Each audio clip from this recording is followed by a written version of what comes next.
জি7 সম্মেলনে বিশ্ব নেতাদের পারস্পরিক করমর্দন ও হালকা মেজাজে আলাপচারিতার মধ্যেই বিশেষভাবে নজর কাড়ে ভারতের প্রধানমন্ত্রী নরেন্দ্র মোদী ও ইতালির প্রধানমন্ত্রী জর্জিয়া মেলোনির কথোপকথনের কিছু মুহূর্ত।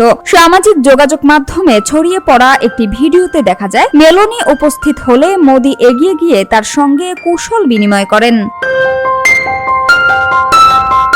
ভিডিওতে মেলোনিকে মোদীকে উদ্দেশ্য করে বলতে শোনা যায়, আবার আপনার সঙ্গে দেখা হয়ে ভালো লাগছে।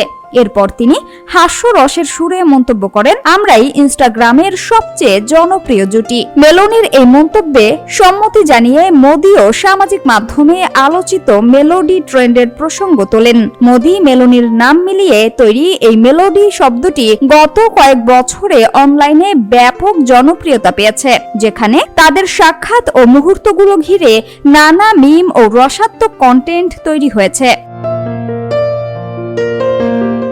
2023 সালে দুবাইয়ে অনুষ্ঠিত COP28 জলবায়ু সম্মেলনে মেলোনির শেয়ার করা একটি সেলফি এবং মেলোডি হ্যাশট্যাগ ব্যবহার করার পর থেকেই এই ট্রেন্ড আরও জনপ্রিয়তা পায়। এরপর বিভিন্ন আন্তর্জাতিক সম্মেলন ও দ্বিপক্ষীয় বৈঠকে তাদের একসঙ্গে দেখা গেলেই সামাজিক মাধ্যমে তা নিয়ে আলোচনা শুরু হয়।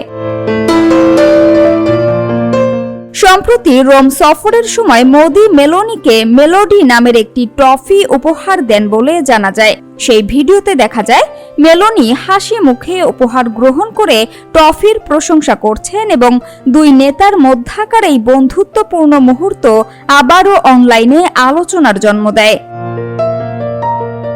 সামিয়া সুলতানা, ঢাকা ওয়াচ।